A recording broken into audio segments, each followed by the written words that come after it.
Dividend income is a part of profit that company earn and some part of that earning gives to shareholders directly to the bank account of shareholder। तो company जो कुछ भी earning करती है या फिर जो कुछ भी प्रॉफिट कमाती है उसका कुछ हिस्सा अपने शेयर होल्डर्स को डायरेक्टली बैंक अकाउंट के अंदर जो है वो क्रेडिट करती है। अब ये डिपेंड करता है मैनेजमेंट के ऊपर कि कितना परसेंटेज जो है वो शेयर होल्डर्स को देना है और कितना परसेंटेज जो है वो एसेट्स खरीदने के लिए यूज करना है और कितना परसेंट जो है उनको कैश या फिर कैश इक्विवेलेंट में रखना है। तो ये डिपेंड करता है मैनेजमेंट के ऊपर। तो अब आपको डिविडेंड कब कब मिलेगा ये हम देखेंगे।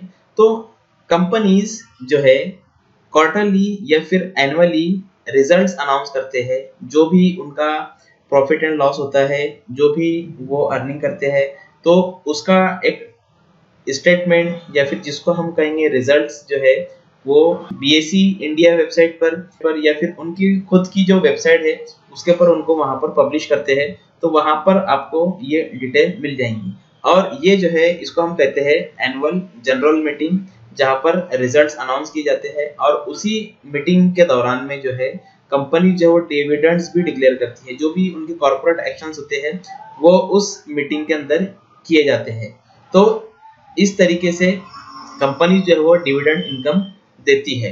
इसको अब हम एक एग्जांपल से समझ लेंगे कि मान लो कोई एबीसी कंपनी है, उसका शेयर प्राइस जो है वो 100 रुपीज है और फेस वैल्यू उसका जो है वो 10 रुपये है। अब कंपनी ने फर्ज करते हैं कि 10% का जो है वो डिविडेंड डिक्लेयर किया।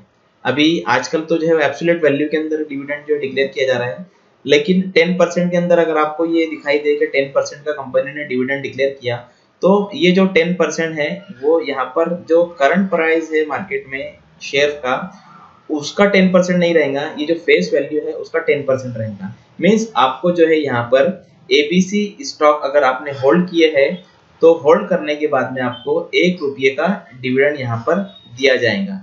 इस तरीके से जो है डिविडेंड का कैलकुलेशन होता है। अब कंपनी जो है डिविडेंड डिक्लेयर करने के साथ साथ जो है वो डेट्स भी डिक्लेयर करती है, जिसको हम कहते हैं एक्स डेट और दूसरी होती है रिकॉर्ड डेट। तो ये दो डेट्स बहुत इंपॉर्टेंट होती है। फर्ज करते हैं कोई कंपनी ने डिविडेंड डिक्लेयर किया और कंपनी ने कहा कि 10th of February इनका रिकॉर्ड डेट है और एक्स डेट जो है यहाँ पर 8 फरवरी है।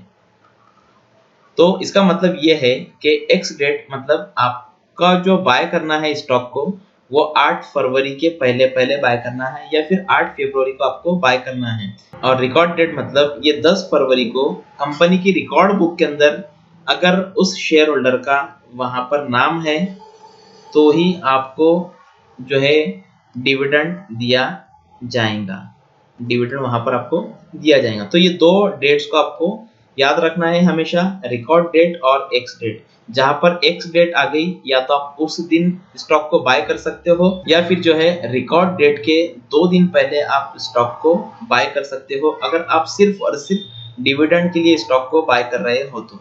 लेकिन अगर आपके पास में ऑलरेडी जो है लॉन्ग टर्म के लिए कोई शेयर्स को बाय करके रखे हुए हैं और कंपनी ने डिविडेंड डिक्लेयर किया है, तो ऑब्वियसली आपको अगर रिकॉर्ड डेट तक वो स्टॉक आपके पोर्टफोलियो में या फिर डीमैट में रहता है तो आपको वहां पर डिविडेंड दिया जाएगा। तो इस तरीके से जो है वो डिविडेंड आपको दिया जाता है। तो होप आपको यहाँ तक वीडियो क्लियर समझ में आया होगा। अगर आप लॉन्ग टर्म के लिए इन्वेस्टमेंट करना चाहते हो तो आप एंजल वन में डिस्क्रिप्शन में दी हुई लिंक के ऊपर अपना अकाउंट खोल सकते हो। यहाँ पर आपको अकाउंट ओपनिंग फ्री है, साथ में आपको एएमसी चार्जेस 1 साल के लिए फ्री है और डिलीवरी के लिए आपको यहाँ पर कोई ब्रोकरेज पे करने की जरूरत नहीं है। तो देर मत कीजिए और आज ही अपना अकाउंट डिस्क्रिप्शन में दी हुई लिंक के ऊपर क्लिक करके एंजल वन में ओपन कर लीजिए।